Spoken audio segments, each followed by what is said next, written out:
all those teams and then come back to the Cowboys on purpose? I wonder that because when he got back, he was like, yeah, I learned so much about other teams and I learned so much, being in the booth. And I wouldn't put anything past Jerry or anything past the Cowboys organization to basically send him out there on a mission trip, I guess you could say, and then come back with detailed information. So I'm going to pose that question to the chat room also. Tanya, give me your thoughts on that. That was kind of something that I thought maybe could be intel that they could possibly use, because they interview teams, they interview players, they interview coaches. When you're in the booth, you're seeing it from the full realm. I mean, it is possible. I don't know if that really gives you a leg up on anything. I mean, yeah, you can interview teams and coaches and, strategies and whatnot. But I mean, at the end of the day, like, you got to get out there and play the game. And, and most of these coaches, to be real, like, most of these coaches know each other. Most of these coaches know each other. They've dealt with each other for years.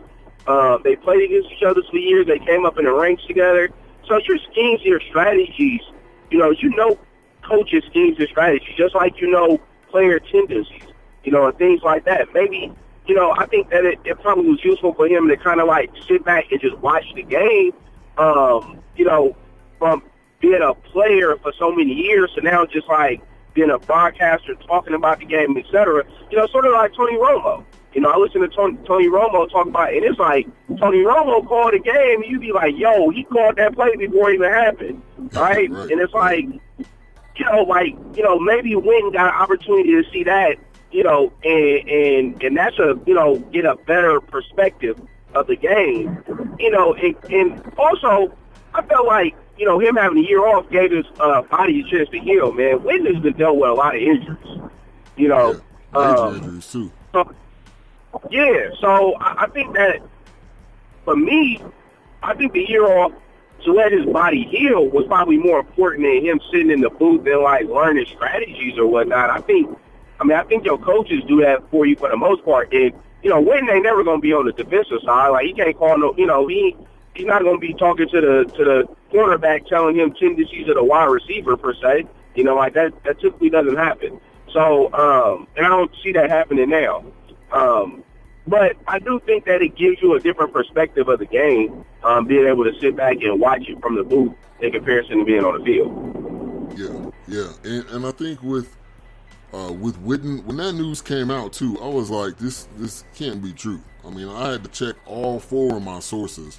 ESPN, I checked the Score app, I had Bleacher Report, I had all of them, and it was true. And he cut his hair, so I don't know if you guys seen that, but he that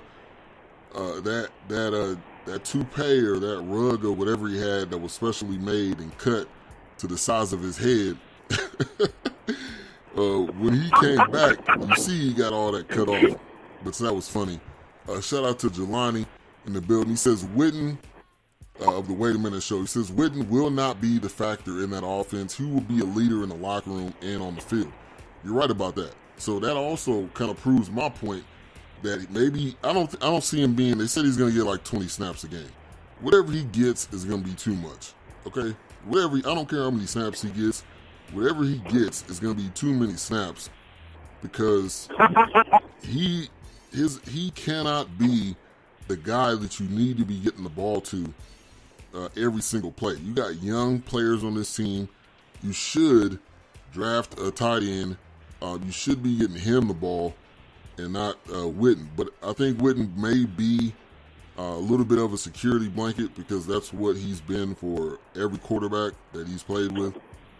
But when it all comes down to it, I think whatever intel he has, I don't care what it is, it could possibly help because it's all about, a lot of times it is about strategy and scheme and things of that nature. But Witten is back, and he got a buzz cut, so he's ready to go.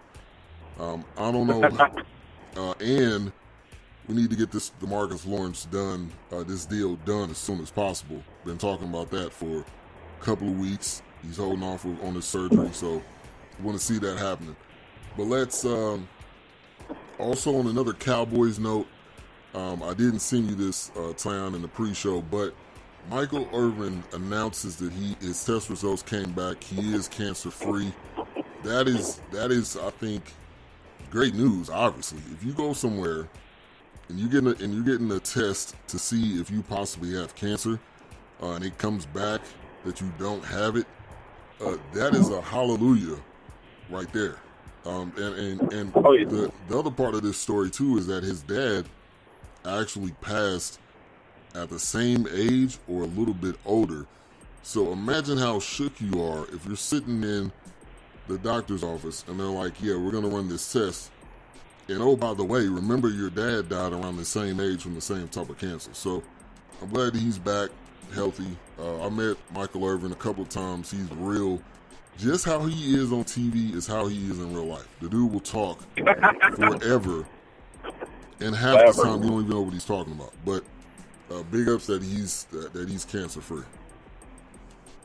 Oh yeah, definitely, man. That was great news to hear as well. When I first heard him talk about it, I saw him discussing it on, I think, Twitter or something like that. I was like, wow, like that's, you know what I'm saying, that's intense. And having a parent who dealt with cancer myself, you know, my mom had cancer when I was in middle school, going to high school. Like, it's a scary thing to think about. You know, just not knowing if that person is going to survive, or like, you know, how healthy, how much time they have, etc. And so I just remember, like, when getting the report about my mom that she was, like, cancer free after, I think we did like a year of chemo. You know, I was like, you know, I was ecstatic. So I can just imagine how he feels, like, you know, getting that information that, you know, that there was no trace of cancer at that time. So, you know, big ups to him. You know, his prayers were answered. I know he was praying really, really hard. His prayers came true. So definitely. So you will be seeing Michael Irvin back doing his commentating and his post-game, pre-game NFL talk that he normally does. Shout out to Antoine Smith in the building. Thank you for tuning in. Mo Cheese has a comment here that I want to read. It says, just watched the video surveillance of Nipsey Hussle's shooting. This was a gang hit. Or maybe saying this was not. This is murder. The guy shot him, ran away, came back, shot him again, walked over to him, shot and kicked him and ran off. Wow, what world we live in. It's horrible, man.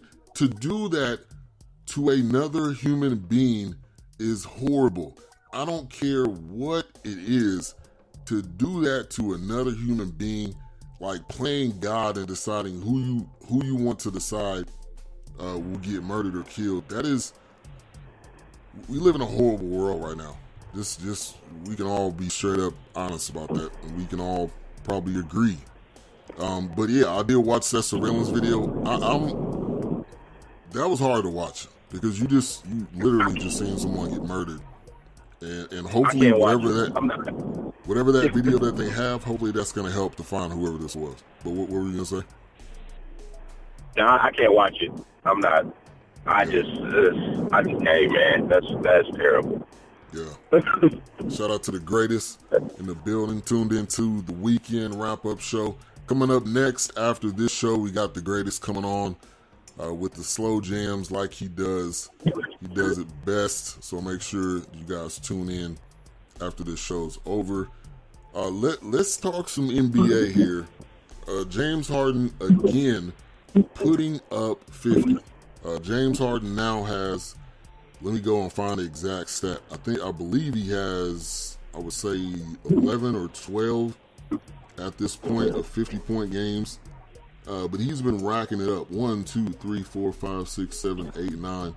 He's actually got 9, the most right now in the NBA during this current season. And he's been doing it so many times this year. I have him to win the MVP. I have it. I put that question in the chat room. Who you guys have winning the NBA MVP? Who do you have? But first question, James Harden. Talk about the season. Who do you think is going to win the MVP this year? I mean, who who do I think and who should win is two different stories. Who I think is going to win the MVP, I think it's going to be Harden. I think Harden has got the exposure. I think Harden got the gaudy numbers. I think Harden has played well. The Rockets are in, I think, like third or fourth place or something like that in the Western Conference. So with that being said, like, I think that he will win the MVP. I personally think, though, that the MVP should be the Greek Freak. I mean, the dude is a top five. He should make All NBA. He's gonna probably make an All NBA team. More than likely, probably All NBA first team. He should make All NBA All Defensive team as well. Like, he's gonna be on the first team offense and first team defense. The dude is a top five player, or he's playing at a top five player rate right now in the league. You know, one of the best defenders. He's dominating in the paint. Like, you can't stop him once he touches the paint. He still doesn't have a jumper, but who cares if he doesn't have a jumper? If he gets within 10 feet of the rim, he's dunking on you, you know, or he's laying the ball up, and you can't stop him. Like, you can't stop this dude. Milwaukee looks like a legit finals contender, even with all the injuries that they are now about to deal with. I mean, they've just lost like 3 players in the past, 3 weeks. Probably for the rest of the year. Oh, yeah. So, yeah. Right. So it's hard for me. Kudos to Harden for dropping 50 a night and all that stuff. But I just think that the Greek Freak has had a better season. I think he's had a more complete season. Offensively, Harden is the man. Harden in his step back three, the step back travel three. The walking through the lane, layups, being able to get the contact, all the points. But, I mean, he's missed 1,000 shots this season, too. 1,000 shots. How do you miss 1,000 shots in a season, dude? He's missed 1,000 shots in a season. He's missed 600 three-pointers. 600. Like, that is crazy. Like, it's great that he's putting up 50 points, but it's inefficient. So, I just, for me, I think that the Greek Freak is, should be the MVP, but Harden will win the MVP. Yeah. There you go. Yeah, and you made a great point. It's two different questions of who is gonna win it and who should win it. Those are two totally different questions. A couple of comments here. Also, I want to give a shout out to Information Man in the building. Follow him on YouTube. He is dropping quality videos and quality information. Information Man, obviously that's his name. He drops a lot of quality information, so follow him. On Spreaker, also on YouTube. The greatest. I feel for you because you are in the city, and if you have time, I want you to call into the show just to talk about what it is, what's going on in the area. And what's the pulse of the city right now, because it is horrible. So stay tuned, the greatest. If you have time, I do want to get you to call in here later on in the show. Jelani says Giannis is a top 5 player. His team is top 3 in offense and defense. Bucks was a 7th seed last year. Now the best record in the league. Giannis should win.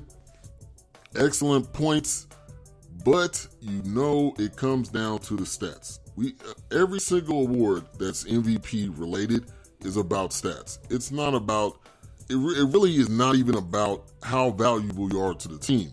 It should be the most valuable stats. It should be the MVS, because it's all based on stats. Shout out to Courtney Harden, the real deal in the building. So you're right. It is two totally different questions. I think, I agree with Jelani. Giannis is done huge for this team, but it is a stats award, and I'm a stats guy. So I think when you put up the numbers, you're gonna win. That's just what it's all gonna come down to. But I think James Harden's gonna win too.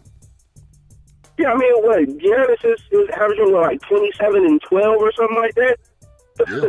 Like 27 and 12, like almost 3 blocks a game, and bro, the dude is killing it. He's killing it quietly. Like, He's quietly killing it. He is clearly Yeah, the leader of this team too.